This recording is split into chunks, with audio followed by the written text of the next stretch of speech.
কালকে বৃষ্টি বাদলা হয়ে ঝড় হয়ে মানে ওয়েদারটাকে একবারে চেঞ্জ করে দিয়েছে। অনেক চান করতে গেছে, ও জানেও না। ও চান করতে গেছে, যেই আমি মেসেজটা পেয়েছি আর কি।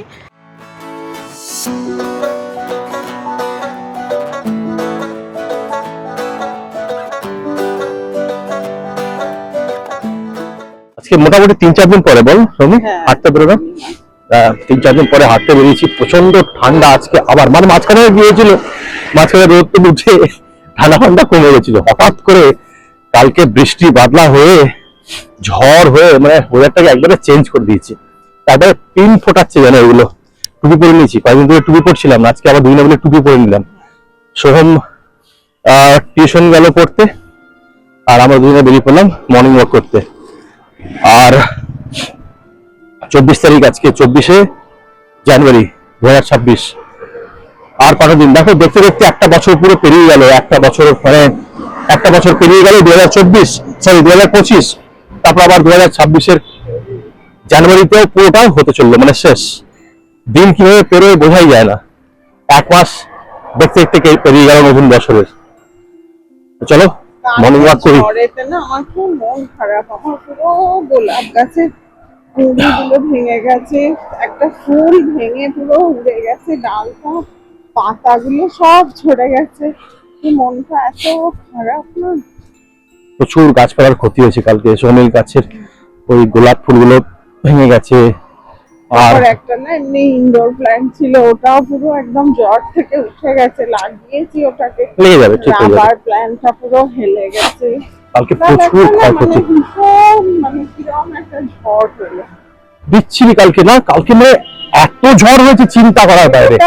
লাইট ছিল না, ইন্টারনেট ছিল না, বাপরে মানে একদম মানে এক জায়গায় চুপ করে। একে তো সকালবেলায় দেখতে পেলে পাওয়াই হলো না, তারপরে আবার গোটা দিন এই ওয়েদার, ওই রকম অবস্থা যাচ্ছে। তাই কালকে না, আমার কি মনে হয় বলতো, আমাদের পাঞ্জাব আসার পরে বেশ কয়েকবার ঝড় বৃষ্টি হয়েছে, কিন্তু কালকেরটা একটা মানে মানে সব থেকে বেশি কালকে ঝড় বৃষ্টি আমরা কালকে মানে করেছি, দেখেছি। আমরা যে পার্কটাতে হাঁটতে আসি, এই যে জগিং ট্র্যাকটা, ওর মধ্যে আমরা যে ওয়াক করি, মাঝখানে দেখো একটা গাছ কেমন করে পড়ে আছে। অনেক গাছ ভেঙে গেছে, অনেক গাছ। এখানে না 79-এর যারা বয়স্ক রিটায়ার্ড আঙ্কেলরা, ওরা না কেউ মানে ফ্রুটসের গাছ, কেউ আর কি মানে এমনি ফলের ফুলের গাছ এরকম লাগিয়েছিল। যে নিজে হাতে লাগিয়েছে, পড়ে গেছে গাছটা, কি অবস্থা লাগছে দেখে। এটা না সেই সজনে ফুল, সবাই সকালে ওয়াক করে আর সজনে ফুলের পাতা দিয়ে খায়। আমি জানি না কিসের জন্য, হয়তো বিপি বা কিছু। দেখো এই গাছটা ভেঙে পড়ে গেছে, সেটা শিউলি ফুলের গাছ গো। এটা আমাদের একটা বাঙালিদের বিশাল সেন্টিমেন্টের জায়গা। এটা শিউলি ফুলের গাছটা, জানো, শিউলি ফুলের গাছটাও পড়ে গেছে আমাদের। যখনই সেপ্টেম্বর অক্টোবরে যখন ফুলটা ফোটে, তখন আমি আর সোনি যখন ওয়াক করতে করতে আসি আর বলি, দেখো মা আসছেন, দুর্গাপুজো, সাদা কমলা চারিদিকে ভরে যায়। ওই গাছটাও পড়ে গেছে। কালকে যা ক্ষয়ক্ষতি হয়েছে চিন্তা করার বাইরে। প্রচুর প্রচুর কালকে না, মানে গাছ আপরুট হয়েছে, গাড়ি ঘোড়া ভেঙেছে, তারপর কেবল টিভির তার, ইন্টারনেটের তার, ইলেকট্রিক্যাল পোল পড়ে গেছে একটা, যার জন্য ইলেকট্রিসিটি আউটেজ ছিল অনেকক্ষণ ধরে।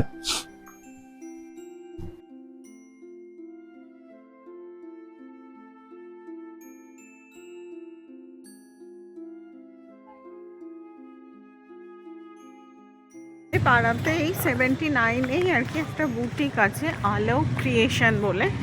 তো ওই লেডি আমাকে মেসেজ করলো যে তুমি ফ্রি থাকলে চলে এসো, মাস্টারজি আছে 12টার মধ্যে, স্যুটের আর কি ইয়েটা দিয়ে যাও, মাপটা। তো দেখি যাচ্ছি।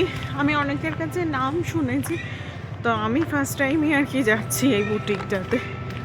দেখি কেমন কি চার্জ বা কেমন কি করে।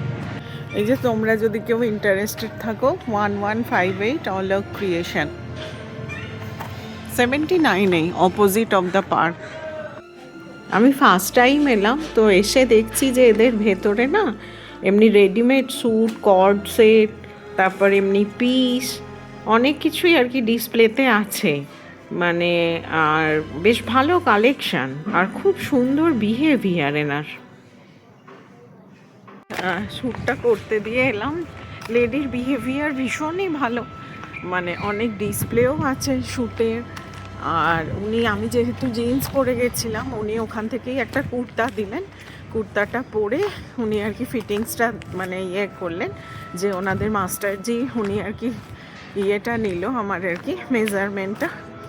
দেখা যাক, উনি বললেন যে যেহেতু স্যানেলের কাপড় না, ভেলভেট আর কি, তো সেই জন্য আর কি ফিটিংসের একটু ইস্যু হতে পারে। তো ওদের ফার্স্ট টাইম আর কি করাচ্ছি, দেখি কেমন কি করে। অনেক চান করতে গেছে, ও জানেও না, ও চান করতে গেছে। যেই আমি মেসেজটা পেয়েছি আর কি এখানে আর কি বুটিক থেকে, যে ওদের মাস্টারজি অ্যাভেলেবেল, উনি কিছুদিনের জন্য বাড়ি গেছিলেন ছুটিতে, তো আমি সঙ্গে সঙ্গে দৌড় লাগিয়েছি। তো আমি এই জন্য তাড়াতাড়ি করে ফিরছি, ও তো অফিস বেরোবে। ওর আর কি মানে অফিস বেরোনোর সময় ওর আর কি চাই যে আমি আর কি বাড়িতে থাকি, তো তাড়াতাড়ি করে ওই জন্য বাড়ি ফিরছি। সামনেই, কাছেই, আমি ভেবেইছিলাম যে হয়ে যাবে, ওই জন্যই গেছিলাম। চলো ডিউটি বেরোই এবারে। এখন যা সিন ঘরের মধ্যে দেখতে পাচ্ছি, সৌমি মাম্মি নিজের মোবাইল সার্ভ করছে, আর বাপি নিজের ছোট্ট নকিয়া মোবাইলটাকে চার্জে বসাতে যাচ্ছে। আমাদের এই ভালোবাসার প্রজন্মটা কিছুদিন পরে হারিয়ে যাবে।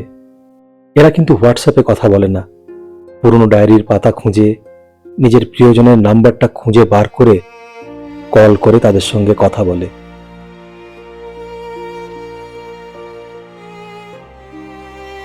আর ওদের ওই বৃদ্ধ কবজিতে পড়া HMT ঘড়িগুলো আজও কিন্তু আমাদের স্মার্টফোনের সময়ের সঙ্গে সমানভাবে পাল্লা দিয়ে দৌড়োয়।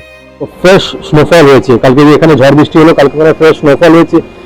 আর ওর জন্য আজকে যে কুল ব্রিজ বইছে একটা, আমাদের এখানে পুরো মোহালি, চণ্ডীগড়, পঞ্চকুলা যে ট্রাই সিটি আছে, দারুণ ঠান্ডা হাওয়া, কনকনে ঠান্ডা হাওয়া। রোদ একটু আগে উঠেছে, তবে আমার মনে হচ্ছে আবার ওভারকাস্ট দেখাচ্ছে, আবার মেঘ করেছে, বৃষ্টি হতে পারে।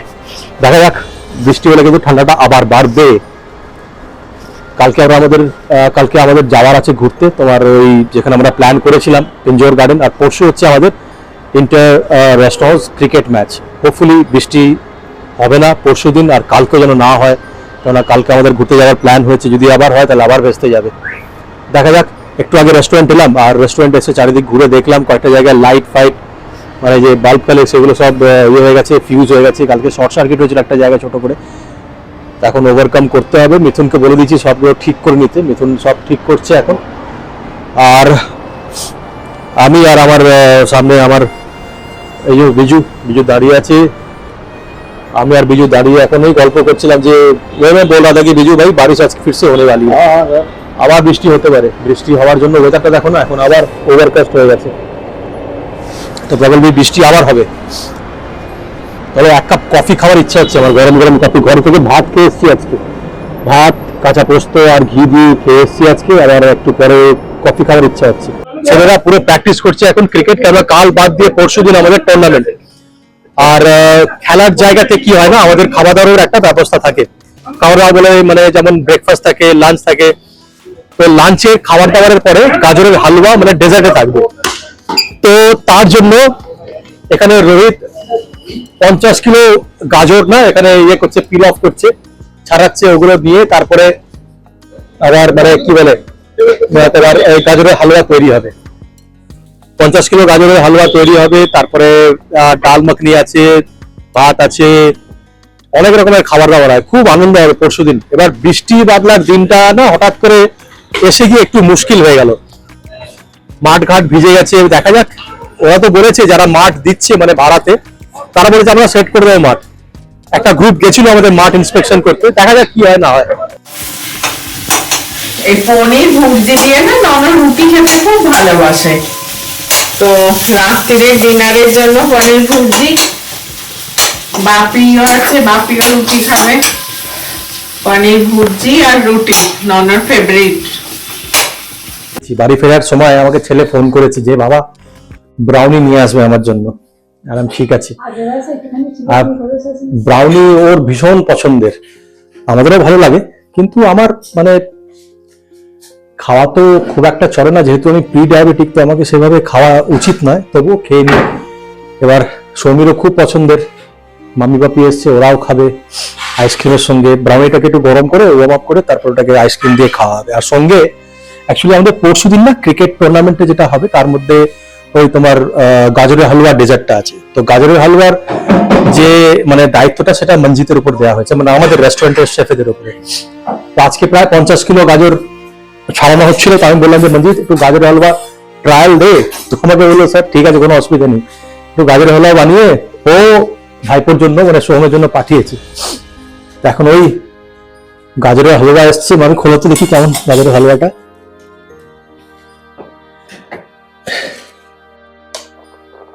গাজরের হালুয়া, এই যে দেখো একবারে গাঢ় গাজরের হালুয়া। আর বাবান দেখাও তোমার ব্রাউনি। বাবানের না ভীষণ ফেভারিট ডেজার্ট এই ব্রাউনি। পাপাকে বলেছিল আনতে, ও এখন নিজেই সবাইকে সার্ভ করছে। ওটাকে আর কি করলো, মাইক্রোওয়েভ করলো, করে আবার ওই আইসক্রিম গুলো স্কুপ থেকে কেটে কেটে দুবাইকে, নানজিকে, পাপাকে, আমাকে, নিজে সবাইকে দিচ্ছে।